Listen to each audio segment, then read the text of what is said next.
ಹೇಗಿದ್ದೀರಾ?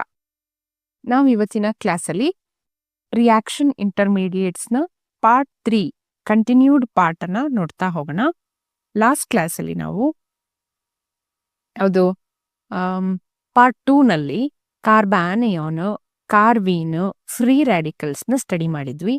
ಈಗ 2 ಇಂಟರ್ಮೀಡಿಯೇಟ್ಸ್ ಬಾಕಿ ಉಳಿದಿರುವಂಥದ್ದು, ಒಂದು ನೈಟ್ರೀನ್, ಇನ್ನೊಂದು ಬೆನ್ಸೈನ್. ಅವುಗಳ ಬಗ್ಗೆನೂ ಕ್ವಶನ್ಸ್ನ ಕೇಳ್ತಾರೆ ಕೆಸೆಟ್ ಎಕ್ಸಾಮ್ ಅಲ್ಲಿ. ಈ ಟೋಟಲ್ ರಿಯಾಕ್ಷನ್ ಇಂಟರ್ಮೀಡಿಯೇಟ್ಸ್ ಇಂದ ಟೋಟಲ್ ನಿಮಗೆ 3 to 4 ಕ್ವಶನ್ಸ್ ಬರುವಂತಹ ಸಾಧ್ಯತೆ ಇರುವಂಥದ್ದು. So let see ನೈಟ್ರೀನ್.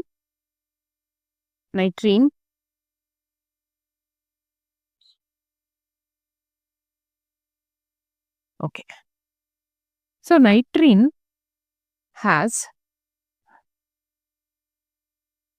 ಇಲ್ಲಿ ಲೋನ್ ಪೇರ್ ಆಫ್ ಎಲೆಕ್ಟ್ರಾನ್ಸ್ ಬಿಟ್ಟು ಹೋಗಿದೆ, ಬರ್ಕೊಳ್ಳಿ. ಇಲ್ಲಿ ಇಲ್ಲೊಂದು ಲೋನ್ ಪೇರ್ ಆಫ್ ಎಲೆಕ್ಟ್ರಾನು, ಇಲ್ಲೊಂದು lone pair of electron bonded to an alkyl group. So total ಎಷ್ಟು ಎಲೆಕ್ಟ್ರಾನ್ಸ್ ಆಯಿತು? 1, 2, 3, 4, 5, 6 ಅಲ್ವಾ?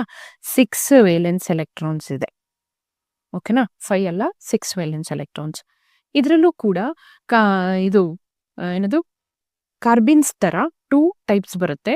ಒಂದು ಟ್ರಿಪ್ಲೆಟ್ ನೈಟ್ರೀನು, ಇನ್ನೊಂದು ಸಿಂಗ್ಲೆಟ್ ನೈಟ್ರೀನ್ ಅಂತ ಹೇಳಿ. ಸೊ ನಿಮಗೆ ಸ್ಪಿನ್ ಮಲ್ಟಿಪ್ಲಿಸಿಟಿ ವ್ಯಾಲ್ಯೂ ಕೇಳಿದ್ರೆ ಟ್ರಿಪ್ಲೆಟ್ ಇಂದು ಏನಂತ ಹೇಳ್ತೀರಾ? ಎಸ್ ವ್ಯಾಲ್ಯೂ ಏನಾಗಿದೆ ಇಲ್ಲಿ? 2 unpaired electrons 2 different unhybridised p ಆರ್ಬಿಟಲ್ನ ಆಕ್ಯುಪೈ ಮಾಡ್ಕೊಳ್ತವೆ. ಮತ್ತೆ ಒಂದು ಲೋನ್ ಪೇರ್ ಆಫ್ ಎಲೆಕ್ಟ್ರಾನ್ ಹಾಗೆ ಉಳಿಯುತ್ತೆ ಒಂದು ಅನ್ಹೈಬ್ರಿಡೈಸ್ಡ್ ಆರ್ಬಿಟಲ್ ಅಲ್ಲಿ. ಸೊ 2 ಸೆಪರೇಟ್ ಇರೋದ್ರಿಂದ ಮತ್ತೆ ಸೇಮ್ ಸ್ಪಿನ್ ಇರೋದ್ರಿಂದ 1/2 + 1/2 1 ಆಗುತ್ತೆ. ಎಸ್ ನ ವ್ಯಾಲ್ಯೂ ಎಷ್ಟಾಗುತ್ತೆ? 1 ಆಗುತ್ತೆ. ಸೊ ಎಸ್ ನ ವ್ಯಾಲ್ಯೂ 1 ಆದಾಗ ಟೋಟಲ್ ಎಷ್ಟಾಗುತ್ತೆ? 2 × 1 + 1 3 ಆಗುತ್ತೆ. ಟ್ರಿಪ್ಲೆಟ್ ನೈಟ್ರೀನ್ದು ಸ್ಪಿನ್ ಮಲ್ಟಿಪ್ಲಿಸಿಟಿ ಎಷ್ಟಾಯಿತು? 3 ಆಯಿತು. ಓಕೆನಾ? So that shows sp hybridization. Next ಅದೇ ರೀತಿ ಸಿಂಗ್ಲೆಟ್ ನೈಟ್ರೀನ್ ಅಲ್ಲಿ ಏನಾಗತ್ತಪ್ಪ ಅಂತಂದ್ರೆ ಟೋಟಲ್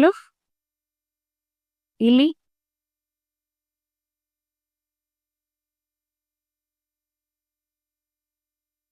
ಈ ಕಡೆ ಆಲ್ಕೈಲ್ ಗ್ರೂಪ್ ಅಟ್ಯಾಚ್ ಆಗಿರುತ್ತೆ. ಸಿ ಹಿಯರ್, ಒಂದು ಲೋನ್ ಪೇರ್ ಆಫ್ ಎಲೆಕ್ಟ್ರಾನ್ಸ್ ಒಂದ್ ಕಡೆಗೆ, 2 ಏನು ಲೋನ್ ಪೇರ್ ಆಫ್ ಎಲೆಕ್ಟ್ರಾನ್ಸ್ ಒಂದೇ ಪಿ ಆರ್ಬಿಟಲ್ನ ಆಕ್ಯುಪೈ ಮಾಡಿಕೊಂಡು ಇನ್ನೊಂದು ಪಿ ಆರ್ಬಿಟಲ್ ವೇಕೆಂಟ್ ಆಗಿ ಉಳಿಯುತ್ತೆ. So this vacant p orbital ಏನಾಗುತ್ತೆ? It leads to the electrophilic nature of singlet nitrene. So this singlet nitrene shows sp2 hybridisation. Then ಯಾವ ರೀತಿ nitrenes ನ ಜನರೇಟ್ ಮಾಡ್ಬೋದು ನಾವು? How we can form nitrenes ಅಂತ ನೋಡ್ತಾ ಹೋಗೋಣ. First reaction from azides. So for example ನಾನು azide ತಗೊಂಡಿದ್ದೀನಿ, R N double bond N plus double bond N- ಅಂತ. ಇದಕ್ಕೆ ನಾವು ಹೀಟ್ ಅಥವಾ ಲೈಟ್ ಅನ್ನ ಕೊಟ್ಟಾಗ ಇದು ಡಿಕಂಪೋಸ್ ಆಗುತ್ತೆ, ಬ್ರೇಕ್ ಆಗುತ್ತೆ. ಹೇಗೆ ಬ್ರೇಕ್ ಆಗುತ್ತೆ? ಸೊ ಇಲ್ಲಿ this negative charge shifts here like this, and this extra electron shift to this cation. Then this electron, this pi bond in electron comes and attached to this. So finally bond cleavage happens here to form what? Nitrine having a lone pair of electron plus nitrogen gas liberate ಆಗುತ್ತೆ, escape ಆಗುತ್ತೆ. So resulting in the formation of what? Nitrine.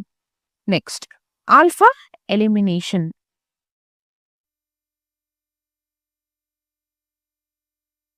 Alpha elimination ಇಂದ ಕೂಡ ನಾವು ನೈಟ್ರೀನ್ಸ್ ಅನ್ನ generate ಮಾಡಬಹುದು by the help of A strong base. So ಈ base ಏನ್ ಮಾಡುತ್ತೆ? ಕಮ್ಸ್ ಅಂಡ್ ಅಬ್ಸ್ಟ್ರಾಕ್ಟ್ಸ್ ದಿಸ್ ಪ್ರೋಟಾನ್ ನ ಅಬ್ಸ್ಟ್ರಾಕ್ಟ್ ಮಾಡಿ ಏನಾಗುತ್ತೆ? ಬೇಸ್ ಬಾಂಡ್ಸ್ ಫಾರ್ಮೇಶನ್ ಆಗುತ್ತೆ with hydrogen. Then, so this leads to the formation of what? Nitrine. Rn having a lone pair of electrons plus this ಇಲ್ಲಿ base ಇಂದ ಏನಾಗುತ್ತೆ? Bond break ಆಗಿ ಆನಿಯಾನ್ formation ಆಗುವಂಥದ್ದು, that is ArSO3 minus. So by the elimination of proton from the strong base, we get nitrines from what? N-sulfonyl amide.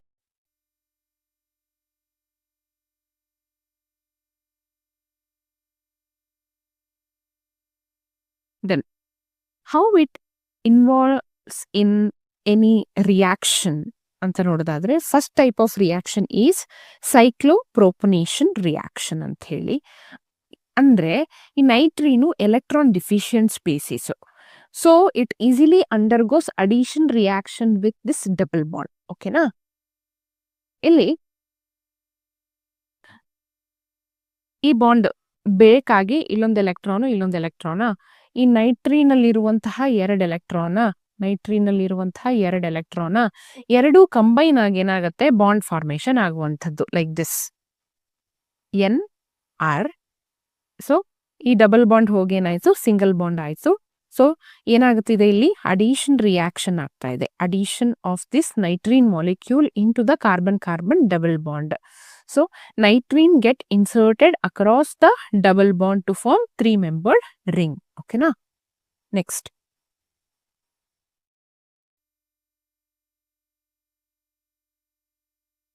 ನೈಟ್ರೀನು rearrangement reaction ಅಲ್ಲಿ involve ಆಗತ್ತೆ with the migrating alkyl or aryl groups.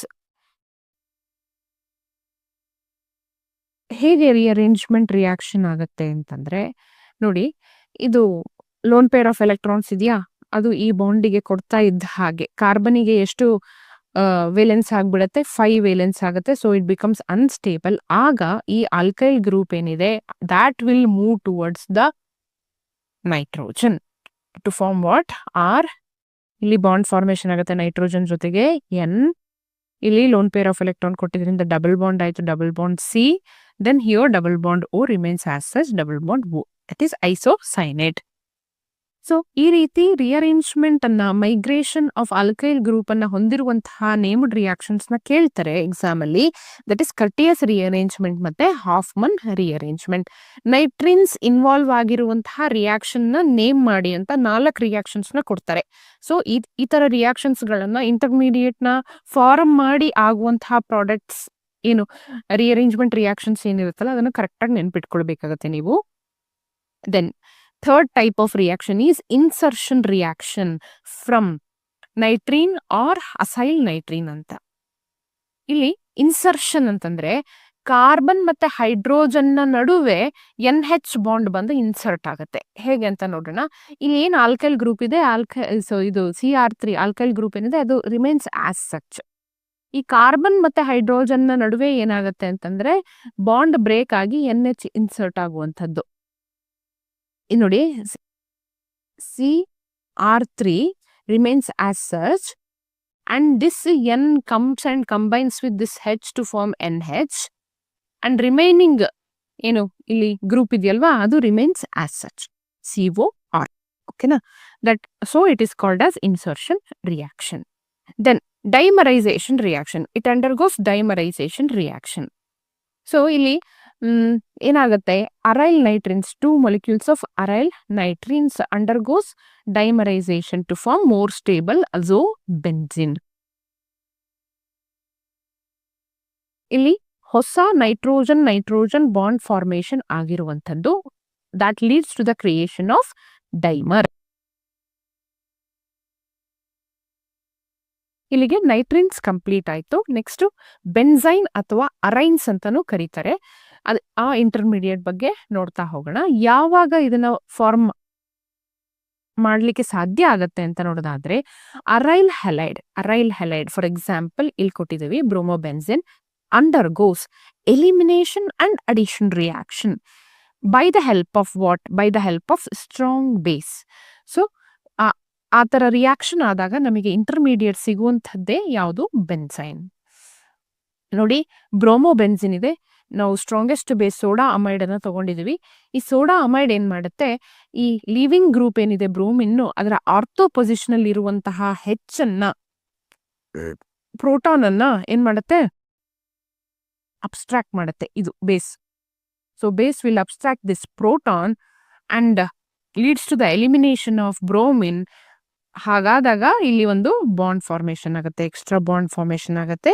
So that is called as benzyne. ಇದು highly reactive ಆಗಿರುತ್ತೆ ಮತ್ತೆ unstable ಆಗಿರುತ್ತೆ.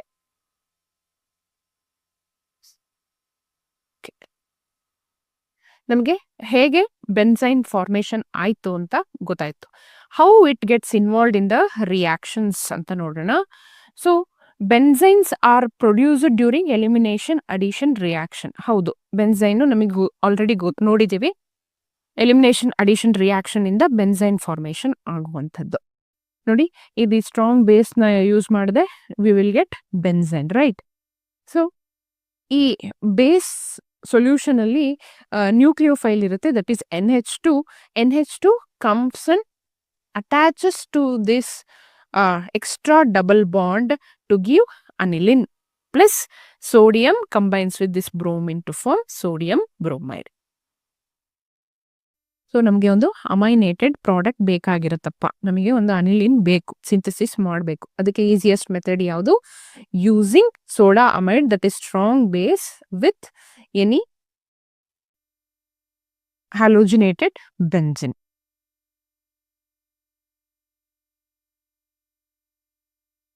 Next, second type of reaction, when substituent is electron releasing, ಆಗ meta product ನಮಗೆ ಸಿಗುತ್ತೆ. ಹೇಗೆ? OH group is an electron releasing group, ಜೊತೆಗೆ halogen ಇದೆ, ಬ್ರೋಮಿನ್ ಇದೆ, ಗುಡ್ ಲೀವಿಂಗ್ ಗ್ರೂಪ್ ಇದೆ. ಅದೇ ಸೇಮ್ ಸ್ಟ್ರಾಂಗ್ ಬೇಸ್ ಸೋಡಾ ಅಮೈಡ್ನ in presence of ammonia solution use ಮಾಡ್ತಾ ಇದೀವಿ ಅನ್ಕೊಳ್ಳಿ. ಇದು abstracts proton from here to form O-. Then on further reaction with this strong base, it leads to the elimination of bromine to form benzene, like this. ಇಲ್ಲಿರುವಂತಹ nucleophile ಯಾವುದು? NH2-. NH2- comes and attaches to this position to form NH2, and it results in the shifting of negative charge here. Okay.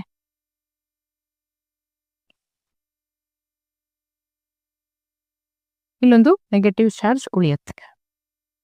One second.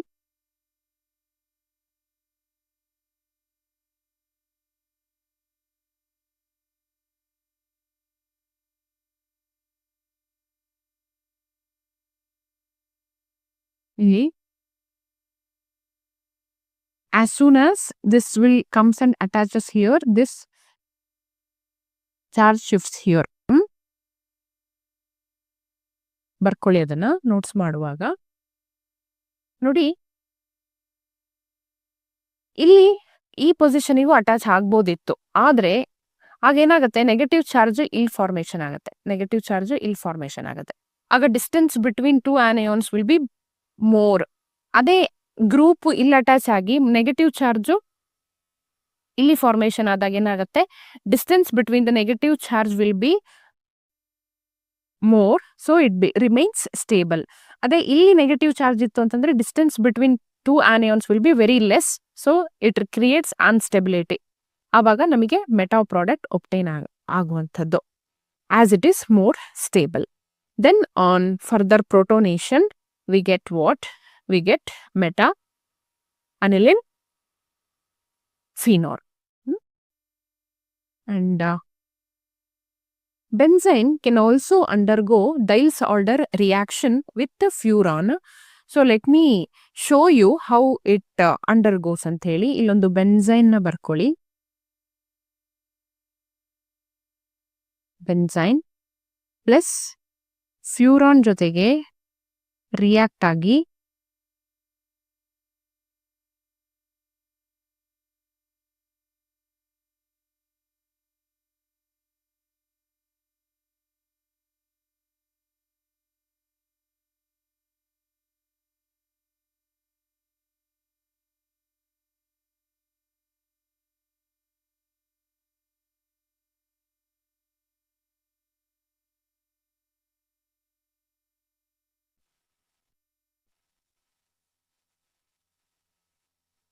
this extra double bond will comes here. This bond shifts like this, and this bond will come to here to form an adduct. ಅದನ್ನ ಬೈಸೈಕ್ಲಿಕ್ aromatic ಅಡಕ್ಟ್ ಅಂತಾನೂ ಕರಿತೀವಿ.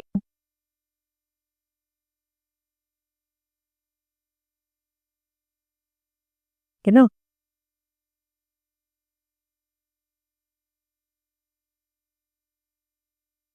Okay, ಇದನ್ನ ಡೈನ್ಸಾಲ್ಡರ್ ಅಡಕ್ಟ್ ಅಥವಾ ಬೈಸೈಕ್ಲಿಕ್ aromatic ಅಡಕ್ಟ್ ಅಂತ ಕರಿತೀವಿ. ಓಕೆನಾ?